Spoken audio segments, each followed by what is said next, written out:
தேவ பிள்ளைகளே, தாயின் வயிற்றிலே முதல் பிறந்த பிள்ளைகள் காயினும் ஆபேலும், ஏவாளின் வயிற்றில் பிறந்தவர்கள். அவங்க எவ்வளோ பாசமாக அன்பாக இருந்திருக்கணும் ஒருத்தருக்கு ஒருத்தர்.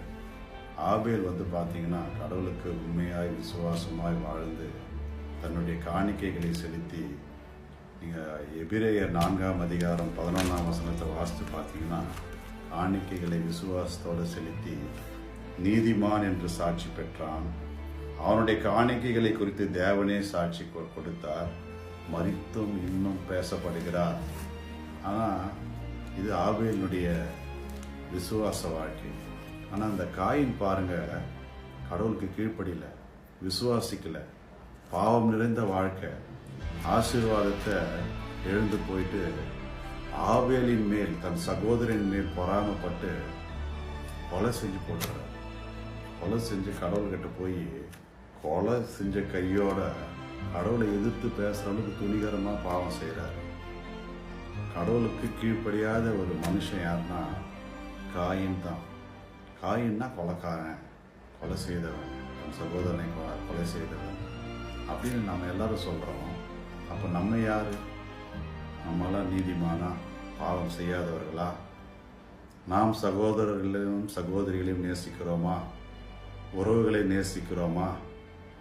நல்ல ஒரு ரிலேஷன்ஷிப் நம்ம குடும்பத்தில் இருக்கிறதா? சொந்த பந்தங்களோடு? ஆண்டவர் என்ன சொல்றார் பாருங்க. 1 யோவான் 3ஆம் அதிகாரம் 15ஆம் வசனம். தன் சகோதரனை பகைக்கிற எவனும் மனுஷ கொலை பாதகனா இருக்கிறான். கடவுள் சொல்றாரு, நீ கத்தியத்துன்னு போய் குத்தி ரத்தம் சிந்தினா தான் நீ கொலைக்காரன் கிடையாது அப்படின்னு நம்ம சொல்றோம். ஆனா ஆண்டவர் என்ன சொல்றாரு, உன் சகோதரனையோ உன் சகோதரிகளையோ நீ வெறுத்து அவங்கள ஒதுக்குனா நீ கொலைக்காரன், நீ கொலை செஞ்சவன், நீ ஒரு காயின் அப்படின்னு சொல்றாரு. நம்ம என்ன சொல்றோம், காயின் தான் கொலைக்காரன்றோம். ஆனால் கடவுள் சொல்றாரு, உன் உறவையே நீ வெறுத்துட்டீங்கன்னா, உன் சகோதரியை நீ நேசிக்கலன்னா நீ எப்படி நல்லவனா இருக்க முடியும்? என் பிள்ளையா நீ எப்படி வாழ முடியும்?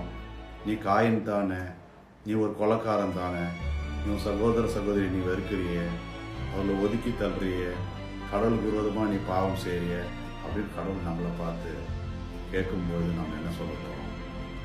நாம் காயினாக இருக்கக்கூடாது. ஆண்டவரே, நாங்களும் ஆபேலை போல் கீழ்ப்படிந்து விசுவாசத்தோடு எங்களையும்